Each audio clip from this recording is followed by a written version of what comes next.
நம்ம பூமி நம்ம தமிழ் நம்ம சேனல். இந்த வீடியோவை லைக் பண்ணுங்க, ஷேர் பண்ணுங்க, கமெண்ட் பண்ணுங்க.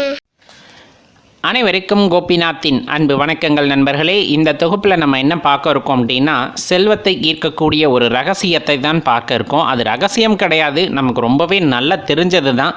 ஆனால் அதை நம்ம பின்பற்றது இல்லை அப்படிங்கிறதுனால தான் அதை பற்றி ஒரு விழிப்புணர்வை கொடுக்க இருக்கோம். பெரும்பாலும் நம்ம அம்மா இல்லை பாட்டி எடுத்துக்கிட்டிங்கன்னா சமையல் கட்டுக்குள்ளே பெரும்பாலும் யாரையுமே விடமாட்டாங்க.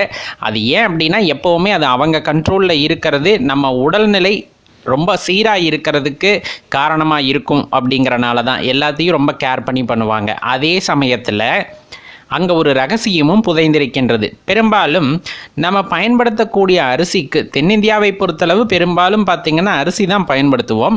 அந்த அரிசியை மங்கள பொருளாக தான் நம்ம பார்ப்போம். பெரும்பாலும் திருமணம் இது போல் சுப நிகழ்ச்சிகளை எடுத்துக்கொண்டாலும் சரி, நம்ம அரிசி இல்லாமல் கிடையவே கிடையாது. அந்த அளவுக்கு முக்கியமான பங்கு வகிப்பது பார்த்திங்க அப்படின்னா அரிசி அப்படின்ட்டு நம்ம சொல்லலாம். சரி, இந்த அரிசியை ஏன் நம்ம குறிப்பிட்டு சொல்கிறோம் அப்படின்னா, செல்வத்தை ஈர்க்கக்கூடிய ஆற்றலானது அந்த அரிசிக்கு உண்டு அப்படின்னு சொல்கிறாங்க. நம்ம அக்ஷதை போடுவோம் இல்லைங்களா, அது ஒருத்தரை வாழ்த்தக்கூடியது மாதிரி. அப்போ நான் ஏன் நம்ம அம்மா பாட்டி அந்த இடத்துல குறிப்பிட்டேன்னா, பெரும்பாலும் கிராமத்தில் இருப்பவர்களை நல்லா யோசிச்சு பாருங்கள். தன்னோட காசை எங்கே வச்சுருப்பாங்க அப்படின்னா, அரிசி பானை இருக்கும், அந்த அரிசி பானைக்குள்ளே தான் வைப்பாங்க. அந்த அரிசியை தோண்டி அதுக்குள்ளே வச்சுருவாங்க. அவங்களுக்கு தெரியும் எங்கே வச்சோம் என்னங்கிறது. சில பேர் தங்கத்தவே அந்த காலத்தில் என்ன பண்ணுவாங்கன்னா அரிசி பானையில் தான் வச்சாங்க. நல்லா விசாரித்து பாருங்கள், நான் பொய்யெல்லாம் சொல்லலை. அந்த காலகட்டத்தில் பார்த்திங்கன்னா அந்த அரிசி பானையில் அரிசியை குறையாது. எவ்வளவு தரித்திர நிலை வந்தாலும் அரிசி அவங்க வீட்டில் குறையாது. ரொம்ப சூட்சமம் அப்படிங்கிறது அதுதான் அந்த இடத்துல. காசு அப்படிங்கிறதெல்லாம் இன்றைக்கி வந்தது. தங்க நாணயங்கள், தங்க நகைகள், வெள்ளி நகைகள் இதெல்லாம் ஏதோ ஒரு காலத்தில் புழக்கத்தில் இருந்து கொண்டே இருந்தன. அது எல்லாமே அவங்க அரிசி பானைக்குள்ளே ஒரு மஞ்சப்பையிலையோ அல்லது ஒரு பேப்பர்லையோ அல்லது நேரடியாகவோ அதில் வச்சுருப்பாங்க. அப்போ அவங்க வீட்டில் எப்போவுமே செல்வ வளம் குறையாமலேயே இருந்து கொண்டது. அப்போ இப்போ நம்ம அப்படி பண்ண முடியுமானா, நிறைய பேர் வீட்டில் சமைக்கிறதே இல்லாத அடுத்த விஷயம். சரி, இப்போ நான் அந்த இதை முறைப்படி கடைப்பிடிக்கணும். இப்போல்லாம் அரிசி பானையில் வச்சா தடவை எளிதில் தூக்கிட்டு போயிடுவான், நான் வைக்க முடியுமா அப்படின்னா தேவையில்லை. நீங்கள் அந்தளவுக்கு அதுக்கு பதிலாக ஒரு விஷயத்தை நீங்கள் பண்ணலாம்.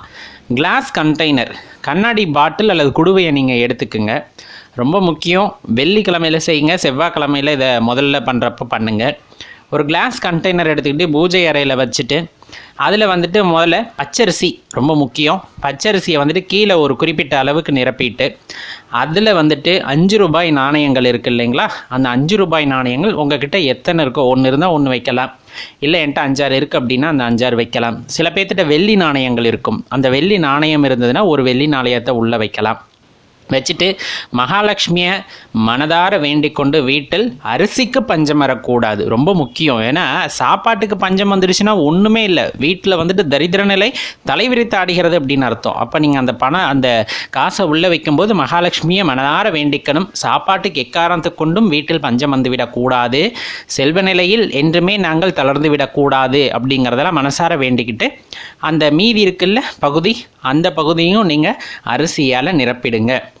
நிரப்பிட்டு மேலே நல்லா மூடியை போட்டு டைட்டாக மூடிட்டு சாமிக்கிட்ட வேண்டிக்கிட்டு தூப தெய்வமெல்லாம் காமிச்சிட்டு, இப்போ உங்ககிட்ட ஒரு ரேக் இருக்குது, இல்லை எப்போவுமே நம்ம நீக்கி பார்க்காத ஒரு இடம் இருக்குது, நீங்கள் மேலெல்லாம் ஷெல்ஃப் அடைச்சிருக்கீங்க, இந்த மாதிரி எதுவும் அதை டிஸ்டர்ப் பண்ணாத பகுதியாக இருக்குது. இப்போ நான் என்ன பண்ணுவேன், சமையல் கட்டில் வச்சுன்னா அடிக்கடி எடுப்பேன், கை தவறி பற்றும், அந்த மாதிரி ஏதாச்சும் ஆகும்ல, அந்த மாதிரி இடம் இல்லாமல் அதிகமாக புழக்காட்டம் இல்லாத இடம், அது எந்த ரூமாக இருந்தாலும் பிரச்சனை இல்லை. இல்லை சாமி ரூம்லேயே நான் மறைவான ஒரு இடத்துல வைக்கிறேன் அப்படின்னா மறைவான இடத்துல வைக்கணும், ரொம்ப முக்கியம். அந்த மறைவான இடத்துல வச்சுருங்க. அதை நீங்கள் திரும்பி பார்க்கணுன்னு அவசியம் இல்லை. இதை அடிக்கடி மாற்றணுங்கிற அவசியமும் இல்லை. அது அப்படியே இருக்கட்டும். அது உங்களுக்கு பார்த்திங்கன்னா தன வரவை அதிகப்படுத்தும், தன லாபத்தை உண்டாக்கும் அப்படிங்கிறது ஒரு ஐதீகம். ஏன்னா இப்போ அரிசியில் எப்போவுமே காசு இருந்துக்கிட்டே இருக்குது. இப்போ அம்மா அரிசி பானையில் வச்சாங்கன்னா எடுப்பாங்க, திருப்பி மாற்றுவாங்க, அந்த இதுக்குள்ளே திருப்பி நோட்டை வைப்பாங்க. ஆனால் இது நீங்கள் எடுக்க போகிறதே இல்லை. அது என்ன ஆகும் அப்படின்னா, செல்வத்தை ஈர்க்கக்கூடிய ஆற்றலை உங்களுக்கு பெற்றுத்தரும். வீட்டில் அந்த பண கஷ்டமோ உணவுக்கு கஷ்டமோ, முக்கியமாக உணவுக்கு கஷ்டம் அப்படிங்கிறது உங்கள் வீட்டில் வரவே வராது நண்பர்களே.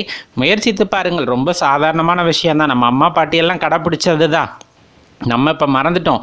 நம்ம திருப்பி அப்படி வைக்க முடியுமா அப்படின்னா, கண்டிப்பாக இப்போ குழந்தைகள் விளையாட்டுத்தனமாவோ இல்லை நம்மளே அடிக்கடி எடுத்து செலவு பண்ணிட்டு வைக்க மறந்துடுவோம். அதனால தான் ஒரு சின்ன கண்டெய்னரில் வந்துட்டு வச்சுருங்க அப்படின்னு சொல்கிறோம்.